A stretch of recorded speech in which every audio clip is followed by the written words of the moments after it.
Welcome back to the channel. It's July now. We are only 2 months away from the NFL season.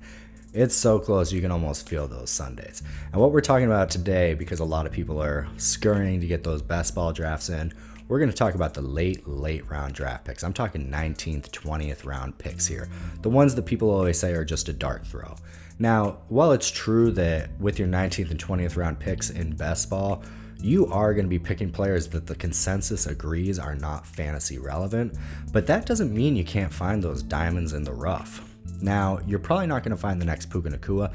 I think everyone needs to come to the realization that what we saw with Puka Nacua, getting a player like 230th overall and them ending up as a top 5 wide receiver, that doesn't happen every year. That doesn't even happen every 5 years. But what does happen every single year is there's always going to be players who outperform their ADP. There's always going to be players who outperform their ranking. And I've listed a few candidates going past 150 who I think have a great chance at doing that. Kamani Vidal, Braylon Allen, Tyrone Tracy, Troy Franklin, some of those guys I've talked about in previous videos. But today we are explicitly talking about players going past 220, those late round picks. The first one I want to talk about is A.T. Perry. He's currently being drafted 299th overall and is projected as the wide receiver 122. Now, I think he's going to break that. I think he's going to crack the top 100 for wide receivers. He's entering his sophomore year with the Saints, and he had a strong finish to his rookie campaign. Now, he didn't play the first, I believe it was 8 or 9 games, but once he came in, he worked his way into the snap share, finishing with an average of 53% of snaps, and he finished the year with 12 receptions, most of them coming in the last 4 games. But of those 12 receptions, 4 were touchdowns. My man was out here catching a touchdown 1 out of every 3 passes. So it's clear that he became a trusted red zone target for Derek Carr right as the season was ending. And he put a cap on the season in a great way. In week 18, he scored 20.3 fantasy points. So all those are awesome indicators for what could be a strong sophomore year in an offense where he has every opportunity to carve out that wide receiver 3 role.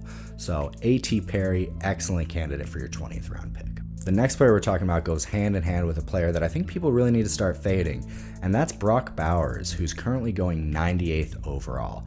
Because there's an old adage in the NFL that unless a tight end is coming out of Iowa, they don't do much their first year. And it's absolutely true.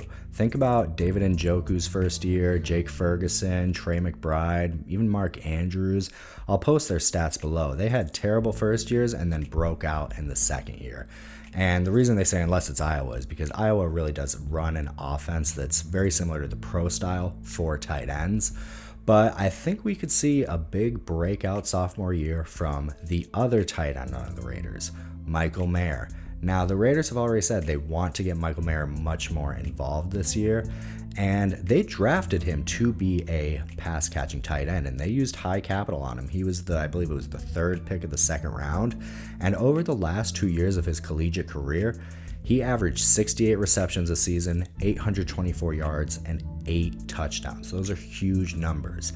Now, when you look at the starting half of Michael Mayer's career last year, over the first 4 games, he only averaged 1.25 targets per game, but over the last 4, they started getting him much more involved. He started averaging 4 targets a game with a 68% catch rate, so that momentum could very well carry into this season. And remember, they did draft Michael Mayer to be a pass catcher, which makes him an excellent candidate to use your very last pick on. The last player we're talking about is going 274th overall, 2-time Super Bowl champion, might have the worst hands in football, Marquez Valdes-Scantling. Now, I know this guy, if he could just get a pair of hands, he'd be a superstar because he is so fast. He could be an ultimate downfield threat. He just needs to work on his hands a little bit, but it is undeniable that he's had his strong weeks with both the Packers and the Chiefs, and he's going into a pretty good situation with the Bills where they kind of have this potpourri of wide receivers. So he's going to get his use time. I mean, he got paid enough money that we know the Bills plan on using him. So he's also going with Josh Allen, who has one of the best deep balls in the game. So I don't think Marquez Valdes-Scantling is going to be a week-to-week wide receiver to start in redraft leagues. But as far as best ball goes, with your 20th round pick, if you need a player who's going to put up just a couple, maybe a few high teen, low 20 point games, Marquez Valdes-Scantling is an excellent candidate for that, and we can see how he's going to do in his new home. All right, if you enjoyed this video, do me a solid and subscribe. We'll be bringing you back much more content throughout the offseason, and we've got props on the page, more fantasy advice. We'll be doing DFS as soon as the season kicks off. So subscribe, help us out, and check back for more.